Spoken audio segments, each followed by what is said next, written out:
Hello friends, R films YouTube channel में आप सभी का स्वागत है। दोस्तों, आज मैं आपको बताने जा रहा हूं कि किस प्रकार से हम जो गाय या भैंस का दूध निकालते हैं, तो दूध निकालने से पहले कौन सी विशेष बात का ध्यान रखते हैं। दोस्तों, हम डायरेक्टली गाय या भैंस होते हैं उनका दूध निकाल लेते हैं और उनके अडर में या उनके जो थन होते हैं उनमें कई प्रकार के इन्फेक्शन हो जाता है और हमारे को मालूम नहीं चल पाता है, और दूध पीने वाले के लिए भी इन्फेक्शन होता है। तो दोस्तों, आज मैं आपको बताने जा रहा हूँ इस वीडियो के ज़रिए से कि किस प्रकार से हम दूध निकालते हैं। दूध निकालने से पहले हमारे को क्या करना चाहिए, तो देखते रहिए आप हमारी इस वीडियो को।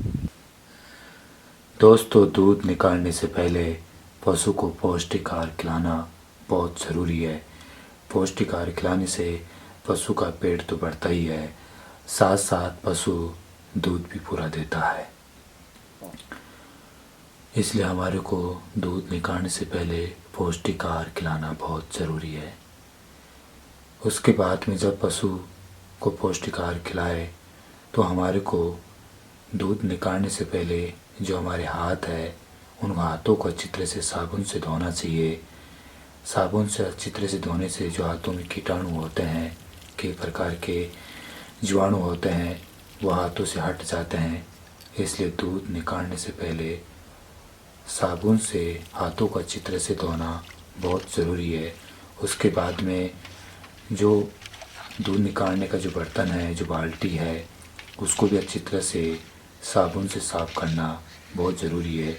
फिर उसके बाद में उसमें ताज़ा पानी डालना ज़रूरी है। दोस्तों, इन विशेष बातों का ध्यान रखना बहुत ज़रूरी है,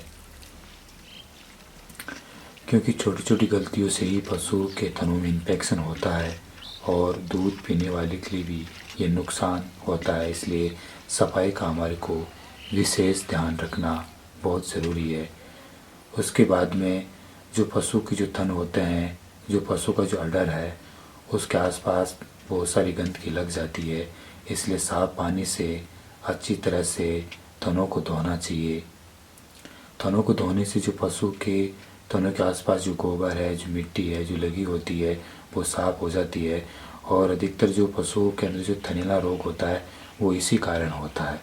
इसलिए दूध निकालने से पहले इस बात का विशेष ध्यान रखना ज़रूरी है। उसके बाद में आपको समय समय पर लाल दवा के पानी से भी थनों को धोना चाहिए, और जो नीम का पानी होता है, कच्चे नीम की जो पत्तियाँ होती है, हरी नीम की पत्तियाँ, उस पानी से भी थनों को धोना चाहिए। इनसे क्या है कि जो पशु का जो अडर होता है, जो पशु के जो थन होते हैं, उनमें कई प्रकार के कीटाणु लगे होते हैं कि पशु सुबह से शाम तक कीचड़ के अंदर, पेशाब के अंदर या गोबर में बैठा रहता है, तो उनमें कई प्रकार के कीटाणु लग जाता है, इन्फेक्शन हो जाता है।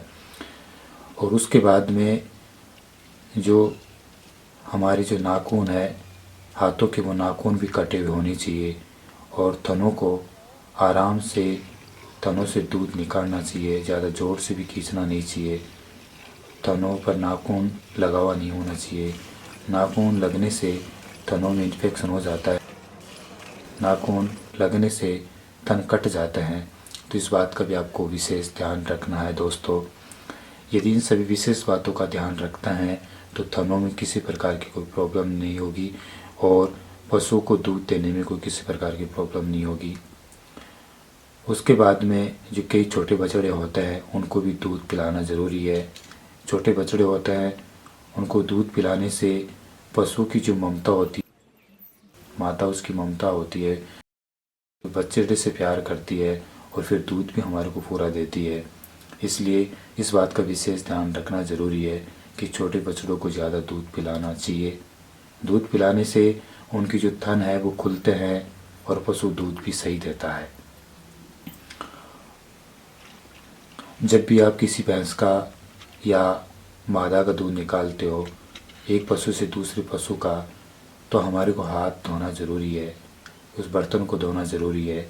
कभी कभी दोस्तों, हम एक पशु का दूध निकालते दूसरे पशु का दूध निकाल लेते हैं, तो एक पशु के कीटाणु दूसरे पशु के अंदर चले जाते हैं। तो इस बात का भी हमारे को विशेष ध्यान रखना है कि जब भी आप किसी दूसरे पशु का दूध निकालो तो आपके हाथ धोने चाहिए। ऐसा नहीं कि चलो एक बार आपने पशु का दूध निकाल लिया, हाथ धो लिए, जब भी आप किसी पशु का, दूसरे पशु का या तीसरे पशु का दूध निकालते हो तो आपको हमेशा हर बार हाथ धोना ज़रूरी है, उस बर्तन को धोना ज़रूरी है।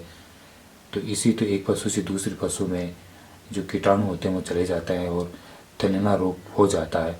तो दोस्तों, इन विशेष बातों का आपको ध्यान रखना ज़रूरी है। इन विशेष बातों का ध्यान रखते हैं तो दूध निकालने में कोई किसी प्रकार की प्रॉब्लम नहीं होगी, थनों में किसी प्रकार की प्रॉब्लम नहीं होगी, और जो दूध पीने वाले होते हैं उनमें भी किसी प्रकार की प्रॉब्लम नहीं होगी। दोस्तों, हमारी वीडियो आपको कैसा लगा? हमारे चैनल को आप सब्सक्राइब कीजिए, कमेंट्स कीजिए, शेयर कीजिए। फिर हम नई वीडियो के साथ हाजिर होंगे। तब तक के लिए नमस्कार। Okay, bye.